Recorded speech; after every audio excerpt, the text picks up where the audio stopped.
Entramos en nuestra última semana de clases y en esta ocasión nos dedicaremos específicamente a hablar acerca de los principios y características básicas y esenciales de la comunicación oral. En este caso, entendemos que la comunicación oral es el segundo tipo de comunicación verbal. Recuerden, tenemos la comunicación oral y la escrita. En este caso hemos trabajado más la comunicación escrita. Hoy complementamos esta segunda parte que es la comunicación oral. Y recordemos que con este tipo de comunicación también expresamos a nuestro interlocutor, a nuestro destinatario, nuestros intereses, nuestras ideas, nuestras opiniones, nuestros sentimientos, nuestros conflictos, etc. Lo único que hace de una manera mucho más evidente. Y por lo menos los estudios establecen que como seres humanos ocupamos un 35% en nuestro proceso de comunicación de forma oral. Luego un 5% lo hacemos de forma escrita y casi que la mayor parte, entre el 60, 70, 75% muchas veces, lo hacemos de comunicación no verbal. Según Isabel Castillos, la comunicación oral es aquel tipo de interacción en el cual se transmite un mensaje entre dos o más personas usando para ellos el lenguaje natural como código y la voz como portador. Esto es algo importante para poder tomar en cuenta, que este es nuestro medio natural de comunicación también y que establecemos en el lenguaje ese entendimiento para poder establecer esa comunicación efectiva. Por tanto, si es así, el aire se convierte en el canal por el cual enviamos nuestro mensaje. Aunque ahora con la implementación de la tecnología digital, el audio se transforma en números binarios para su generación de contenido. Por ejemplo, esta grabación yo la estoy haciendo desde mi voz como tal a través del aire, pero esta llega a un receptor que es un micrófono, el cual transforma mi sonido en un audio y lo hace de forma digital. Por lo tanto, ya el canal y el medio cambia distintamente respecto a la comunicación cara a cara. Y es que por tradición hemos dicho que la oralidad se ha convertido en una de las formas básicas de comunicación y por eso se llama la tradición oral, porque la forma en cómo transmitíamos la cultura, la educación por parte de nuestros ancestros era a través de los relatos orales. Ahora veamos las funciones de la comunicación. En este caso tendremos que la primera es informativa, en cual nos permite dar a entender, a conocer, a recibir cualquier tipo de dato, cualquier tipo de enunciado que queramos tener sobre cierto tema de nuestra realidad o de nuestra vida. También es reguladora. En este caso podemos modificar conductas y comportamientos inadecuados. Cuando hacemos un llamado de atención a alguien que está por lo menos acalorado, que está hablando fuerte, decimos, hey, tranquilo, cálmate. Ya con eso ya la persona tiende a modificar su conducta. También está la afectiva, que a través de esta nosotros podemos expresar nuestros sentimientos y nuestras emociones y le damos un sentido mucho más real que aquel que se hace de forma escrita. De forma escrita yo puedo expresar mis sentimientos, pero no le estoy dando el tono que se merece. En cambio, en la oralidad sí lleva más sentido. De una forma correctiva que sirve sobre todo para aclarar dudas cuando algo no se entiende o se ha dicho de otra manera. Y por último tenemos que es de manera terapéutica, porque con esta, con la oralidad, eliminamos o atenuamos síntomas, malestares, angustias de las personas. Es decir, nos sirve también como una función de acercamiento y control hacia el comportamiento de los demás.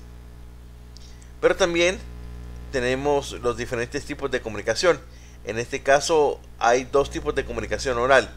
La primera es la espontánea y y esta es en la que surge sin planificación, es decir, en que esta se va desarrollando según el momento y la creatividad en el cual se está llevando la conversación. Esta se da de manera inmediata, sin control, no planeada y surge del momento. Y también tenemos la planificada, que esta sí ya está previamente controlada, es decir, yo previamente establezco lo que voy a pretender comunicar y esta se da a partir de acciones, ideas preestablecidas y esa comunicación planificada se deriva de dos maneras. La primera es multidireccional y aquí es cuando se establece hacia varias direcciones, en este caso de un emisor y de uno o muchos receptores. Un ejemplo de ellos es un debate sobre un tema en específico. Y la unidireccional es cuando se va en una sola dirección, es decir, cuando no hay tanta participación de interlocutores o más que todo de emisores en este caso, sino que es un emisor que envía el mensaje a miles de personas. Recuerden, multidireccional es cuando hay muchos intervienen en la comunicación. Unidireccional es cuando es de una sola persona hacia un solo lado. En este caso podemos decir, por ejemplo, una conferencia, una clase, una charla, son de este tipo de comunicación unidireccional.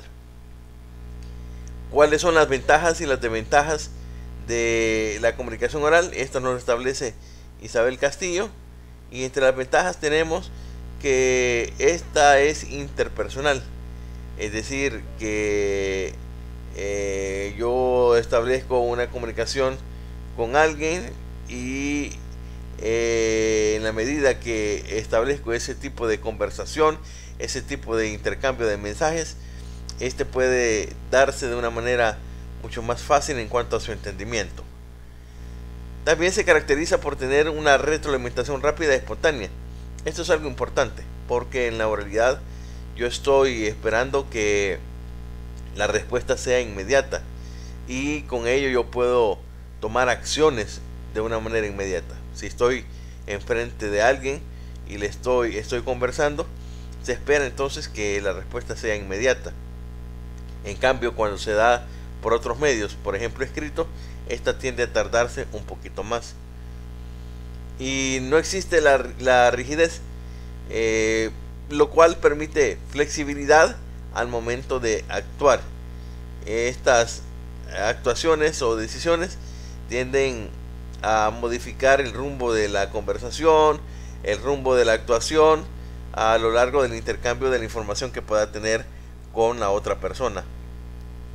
También es la comunicación oral es la manera más efectiva para resolver problemas repentinos, lo cual implica que con elementos como simplicidad y que nos permite generar planteamientos específicos, establecemos soluciones rápidas para poder controlar cualquier tipo de problema o situación.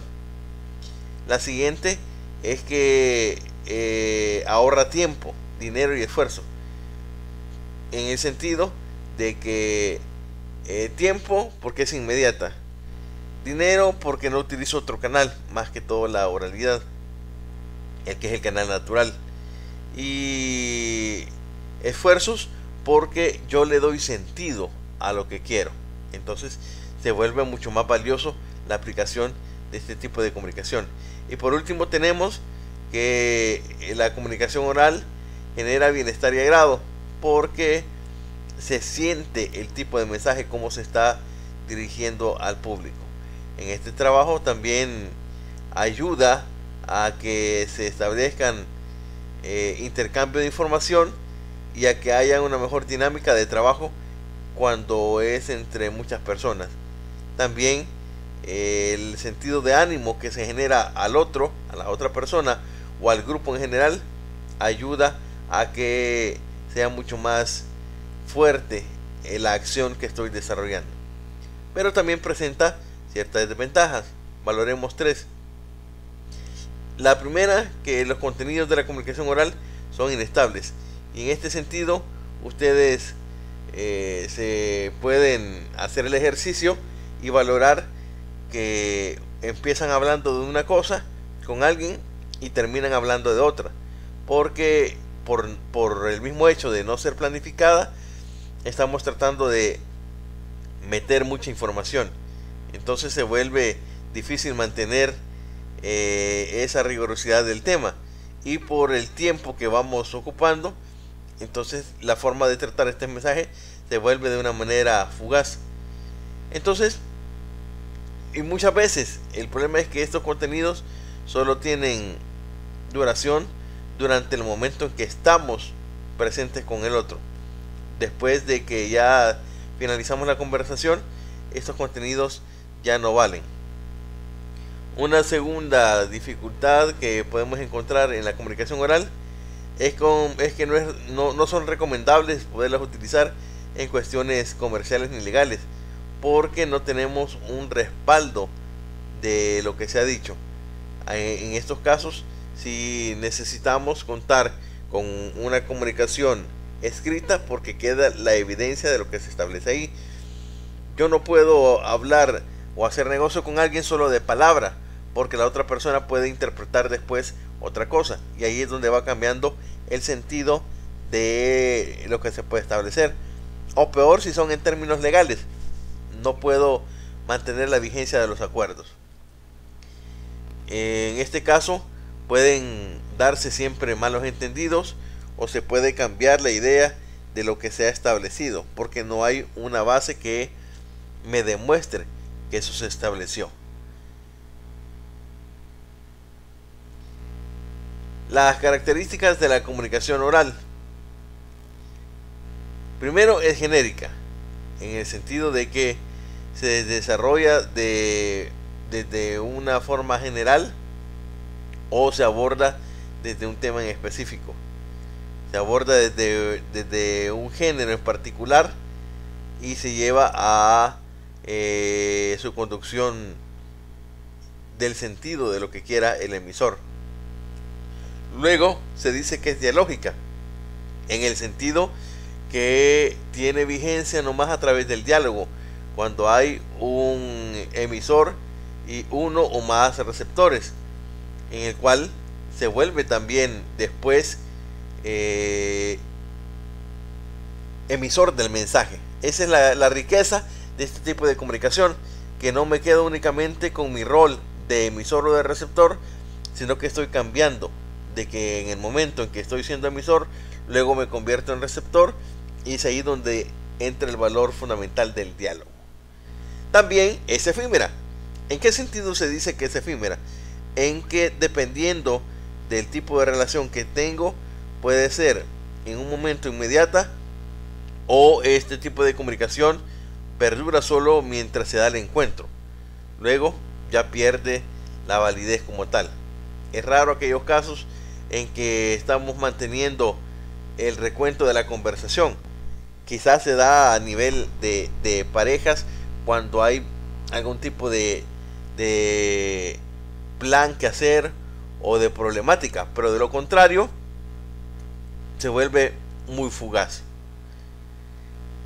Y este es algo muy importante.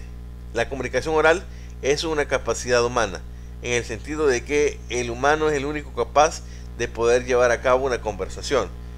Aunque, como lo establecimos en el foro número 1 de esta asignatura, podemos pensar que los animales hablan, podemos decir que ellos se comunican entre ellos, se comunican con nosotros, pero no establecen una conversación con sentido.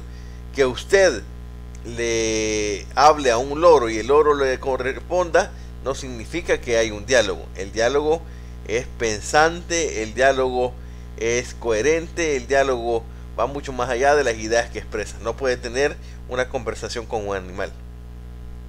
También es diversa, en tanto que existen diferentes tanto idiomas, como poder hablar con sus distintos dialectos, tonos y acentos en que se realiza cada uno de los procesos de la comunicación. permite la duda. Y quizás aquí es donde vienen las partes ricas de estos procesos, que durante la intervención del emisor puedo interrumpir al aclarar cualquier tipo de duda que se genere en cuanto al contenido del mensaje. Es gestual en cuanto a que se complementa de la comunicación no verbal. Si yo solo establezco la comunicación oral como tal, no tendría tanto sentido, fuera una conversación puramente plana, pero esta se auxilia de la comunicación no verbal, en este caso sobre todo de los gestos, para poder darle sentido a lo que estoy diciendo.